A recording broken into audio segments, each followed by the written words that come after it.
welcome to Kate's Holistic Healing. I am your host, Kate Bletcher, and today we have a very exciting show. We're talking about something that all of us can relate to, and that's pain. And our topic is healing pain and managing chronic pain. Today, I'm very happy to have Ken Leo as my guest.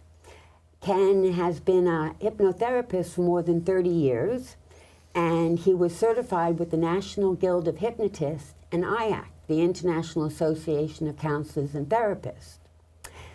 He also has extra training and is certified in pain and nausea management, so he's a perfect person to talk about pain. And he got his certification at the University of New Mexico. If you want to reach Ken, you can go to Kate's Holistic Healing and you'll get a link to his website, or you can reach him at the World Wide Web .hypnotism.com. So Ken, welcome very much and thank you for coming in today. So let us talk about pain. I mean, nobody wants it to happen, but is there a benefit or something positive to pain? Well, great. Thank you for having me on the show. Yes, pain has purpose.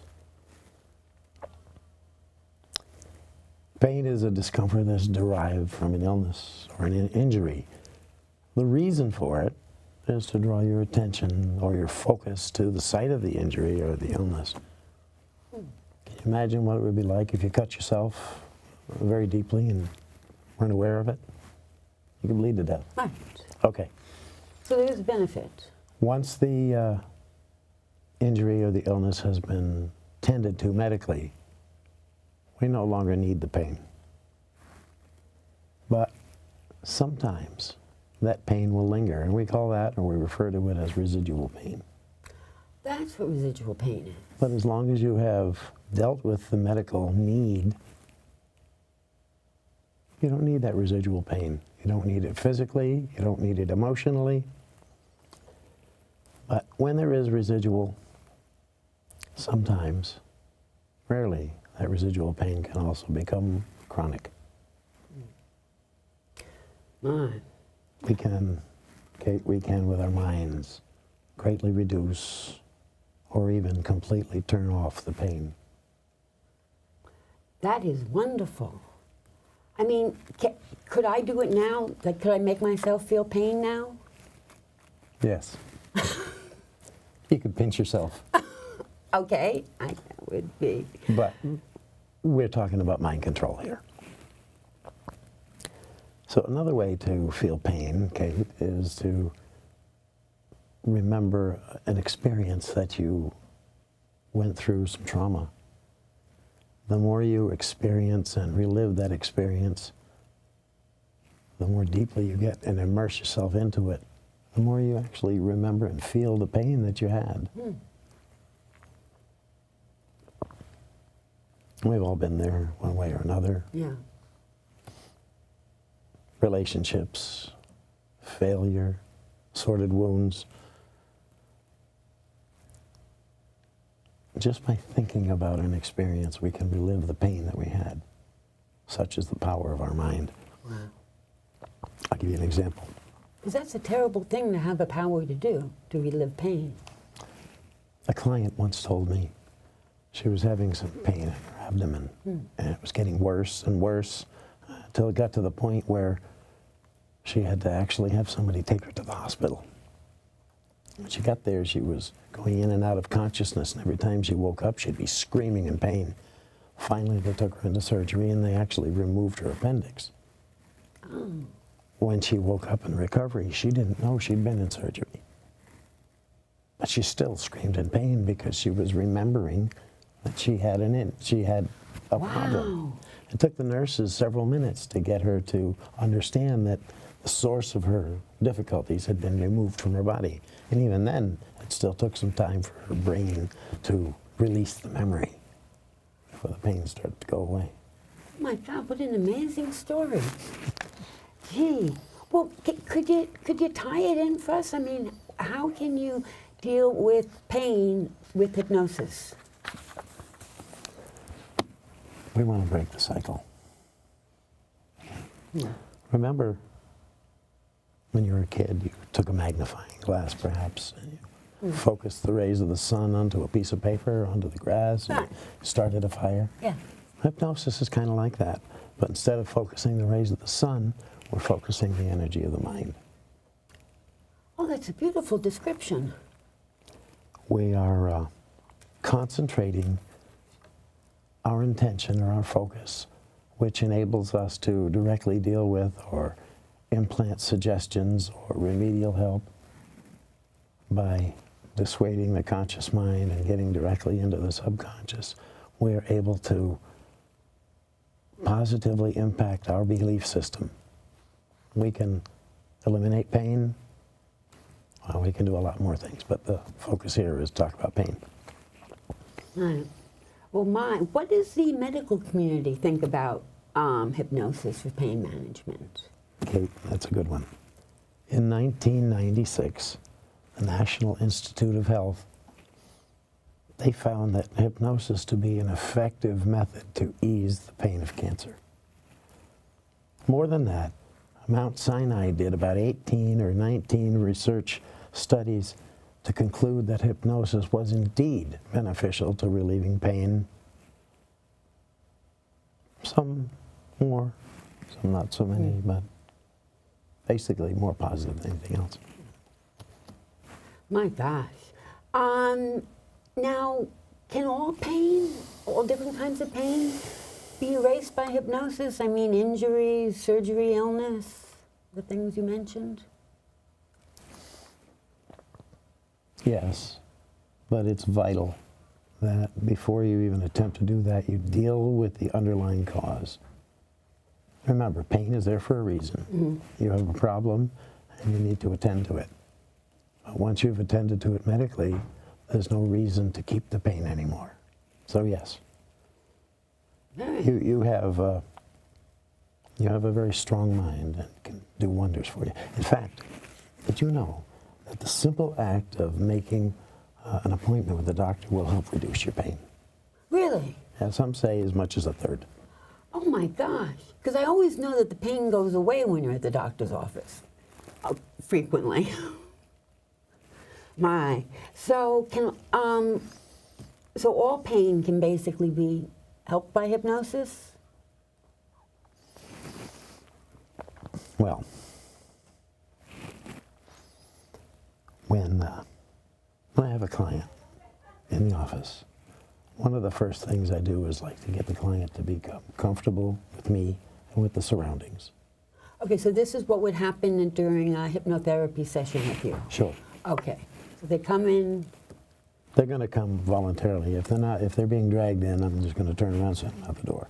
But basically, if they're voluntarily coming in, we're going to first establish a rapport session, get them comfortable. Usually this will include, what I do is I will include a classic hypnotic induction, assorted therapies, visualizations, metaphors, stories. Each situation is going to be unique depending on the individual. But all of these techniques are all going to be geared and designed toward reducing or relieving entirely your discomfort. That is. Well, I just wanted to add there that during a hypnotic session, as you probably know, the conscious part of the mind is distracted. It's relaxed. This allows us to directly infuse the subconscious or the self with the healing therapies that we need to help you or anybody reduce or eliminate the pain that's being presented by the trauma. Well, that's really wonderful because I know, because I deal with pain in my life. I actually have a few pain issues. I had spinal fusion and the fusion failed, so I've got back pain, and then I've got RSD, which is a chronic pain condition, which is the nerve in my leg, my reflex sympathetic nerve is just dying.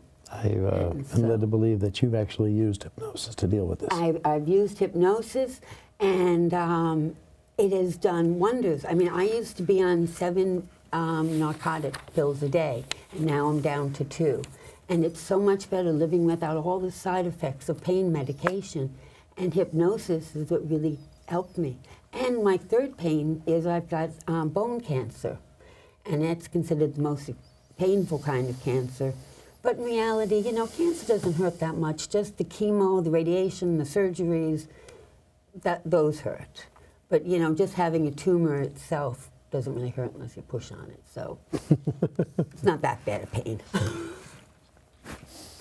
So that's my knowledge of pain. So when you see someone after a hypnosis session, I mean, is it possible? Can people do this on their own? Can we get rid of residual pain without a hypnotist? Yes. Yeah. Really? The words we use internally towards ourselves, we talk to our bodies. This is some powerful stuff. When we talk to ourselves, we're actually performing self-hypnosis. We do it all day long.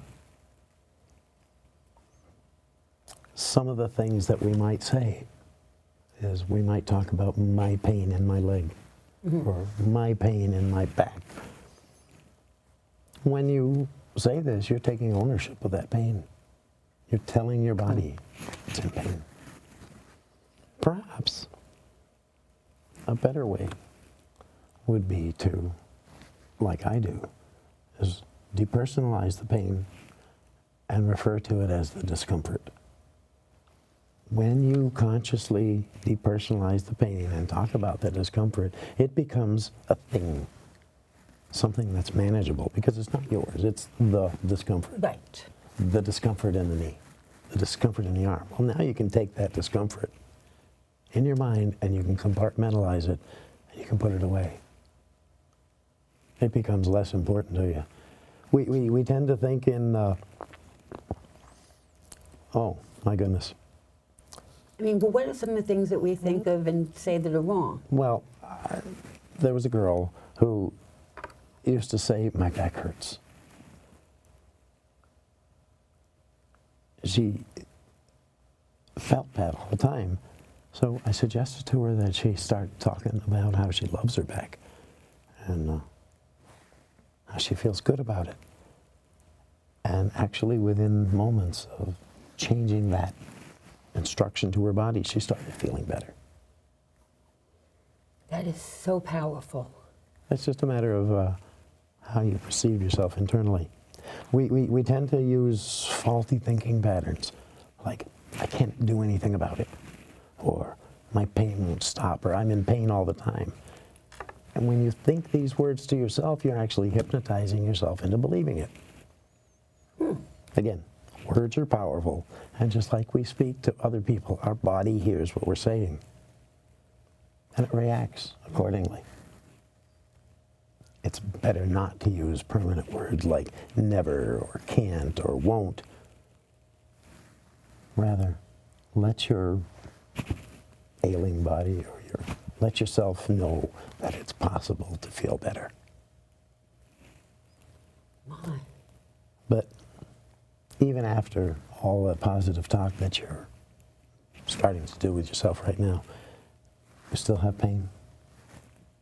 I, as a hypnotist, can offer you some help. Wow. So they do have, I mean, they don't have to come to you, but if they do, it would just be a much more powerful experience. I mean, I understand the self-talk makes a major difference in how you relate to your pain. And that's amazing. Now, what about chronic pain? What is chronic pain, and are there different types of pain? Yes. When you injure yourself, initially, you have a flare, or you cut yourself, or you break your arm, this is acute. It happens instantly, but it usually tends to subside. Once you've dealt with the medical needs, more often than not, there'll be a period of healing where you'll have some residual pains. But if you were an arthritic, where you're always have an ache, that's called chronic. Okay. Depression is another result or a repercussion of long-term chronic pain. Typically, pain is associated with a great deal of internal as well as external negativity. Yeah. You tend to be less positive in your lifestyle because you're in pain. Right. And you tend to live a more isolated life. Well, you're starting to think about yourself. You're wondering, why me? Woe is me. How come it's always me? I mean, me. You're thinking about me. Right. You're not thinking about other people. This affects the quality of life. Yeah. Your daily conversation with yourself.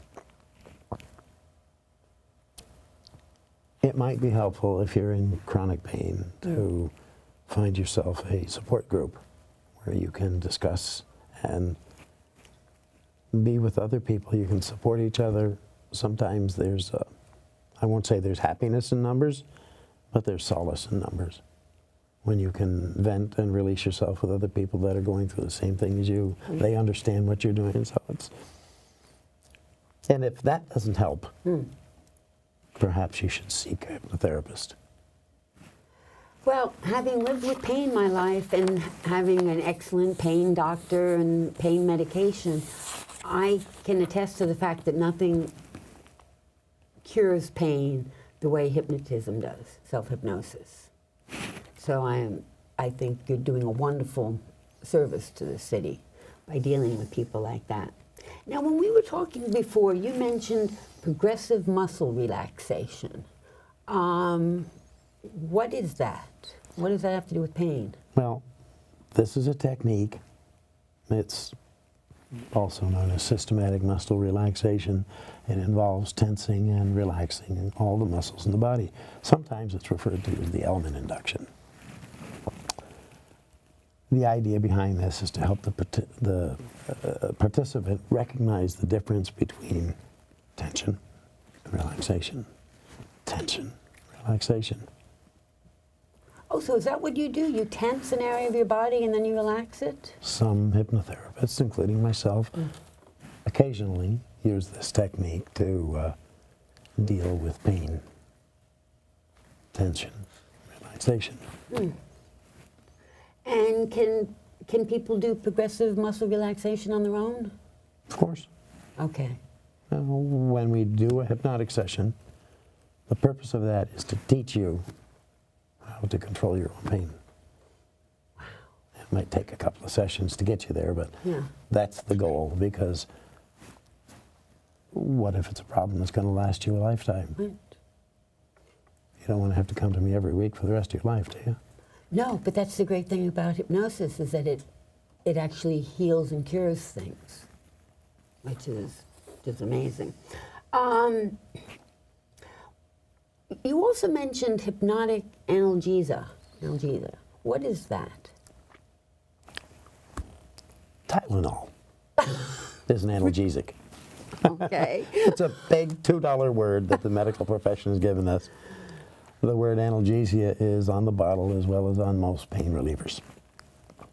Hypnotic analgesia is a non-medicinal way to generate significant pain relief. It's the suggestion that is created inside a hypnotic framework. While you're in trance, a formula of hypnotic analgesia will actually provide you with pain relief or reduction in pain. It's just a long word to say a whole phrase of things. Okay. And when someone is in a meditative trance, isn't it sort of like sleep that you don't feel pain? Or do you feel pain? Typically, unless the pain is highly acute, you don't feel it while you're sleeping. Trance, however, you're not asleep. Right. You're very relaxed, very focused, and we can direct the attention in ways that we can disassociate the consciousness or the subconscious mind from the actual pain involved. We can stop thinking about pain and realize it's not pain, it's discomfort. Right. We can put the discomfort in a box, and we can put the box in the closet, and we don't need to think about it because we don't need it anymore. Yeah. This is wonderful. Have you helped people? Can you give us some examples of people that you've... Well, I'm not allowed to give names, but yes. That's Myself very good. included, Really? of course. And what was your pain? Well, I can talk about mine. I have an artificial knee, but I also have another one that's probably needs to become artificial. I have a condition known as restless leg syndrome, which keeps me up at night and forces me to go into trance oftentimes in the middle of the night just to relieve the pain because I don't enjoy taking drugs. Yeah. And it's easy enough to do. I've gotten it down to the point where I can 2 or 3 minutes and I can block the pain for a few hours. That is wonderful. Do you see how beneficial hypnosis can be for pain? I hope you do because it's great. Now, what about breathing techniques? Is there anything, because I know that's the basis for a lot of self-hypnosis. Okay, we all breathe. Yes. Good point. But using your breath to change your body's perception of pain. That's what I can do to help the client. Breathing techniques are designed to teach people how to use their breath to relax, reduce the stress. Mm-hmm. Typically in the beginning of a session, I will have a client take some cleansing breaths, in with the good, out with the bad. A few deep breaths is usually all it takes to take the edge off, as it were. Right. Wow. People like myself, hypnotherapists, we typically use the breathing techniques to help our clients enter the trance state in the beginning. But we also teach our clients these breathing techniques to use at home. Because that's the goal of this, is to give you a tool to use at home. Mm-hmm. So that's the takeaway, that people, one of the ways that they can deal with their pain. Well, people live with pain daily, right, and it can be difficult, both physically and emotionally. Having to cope with long-term disabilities, conditions like this, this can lead to a lot of stress. And using various techniques and tools that we provide in hypnotherapeutical sessions can help you ease your stress, ease your difficulty, and reduce your discomfort. That's very, very good. Now, what about, you mentioned that sometimes with this restless leg syndrome, it keeps you up. What about sleep loss and pain? Good question. When we're in physical pain, Kate, relaxing, falling asleep, this can be difficult. I know, I've been there. In some cases, it can lead to total sleeplessness or insomnia. Wow. Sleep is important because it gives our minds, bodies time to recover from the day.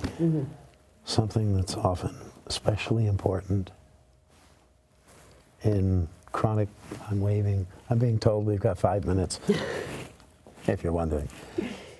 But sleep is important because it's necessary for the body to re-energize, especially when dealing with chronic pain. Oh, right. I mean, sleep deprivation has just got to be horrible, because then you're dealing with sleep deprivation and the pain. And so, what about kids? Does hypnosis work on children? A child's mind is amazing, Kate. They seemingly have an ability to achieve a natural state of intense focus. They can tune out an entire world during regular play. I don't know if you've ever noticed that. I haven't, I mean, I don't have children, and I only work as a hypnotherapist with adults because I don't know much about children, but they really, they think differently? They have an innate ability to go into their own world. You must remember that as a child. The imagination, you used to play with the imaginary friends, and your mother might talk to you, and you didn't hear a word she was saying. They tuned you out. Well, this same ability, channeled properly with a child, especially one that has a problem, can actually help them tune out the pain.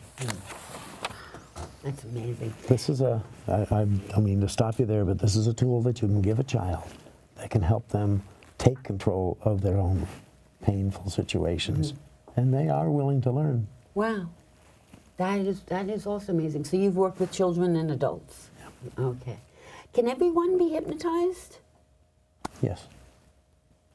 But what about those people that say they can't be? It's not a matter of can't, it's a matter of want to.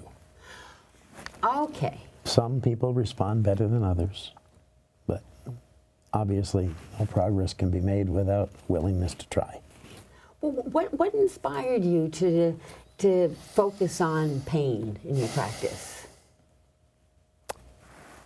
3 reasons, Kate. I'm an empath. And I watched my younger sister writhe in anguish while she was pumped full of drugs as she lay dying from pancreatic cancer. Oh, no. Secondly, I'm a vibrationalist. And as such, What is a sorry. I'll get to that. Get my spiel here. But as a vibrationalist, I've learned to recognize certain vibrations. And the vibrations of human pain are very discordant, kind of like a rake on a sidewalk. Oh, yeah. As an empath and a vibrationalist, the vibrations are pain. They're painful for me to hear. That's why I've got a calling to help other people heal. That is amazing. But since you asked earlier, About what is a vibrationalist? Yes. Yeah, okay. A vibrationalist is a person who agrees with the principles of vibrationalism. This is a religion founded by a woman here in New York. The website, if you're interested, is vibrationalism.org. Our bodies are incredible, and they can heal if we trust them. Ken, I can't thank you enough for coming on the show today and teaching us all about pain and pain control and pain management. And again, if you want to reach Ken, you can go on Kate's Holistic Healing website, as well as hypnotism.com with a Z. Thank you. And thank you all for joining in, and we'll see you next time on Kate's Holistic Healing.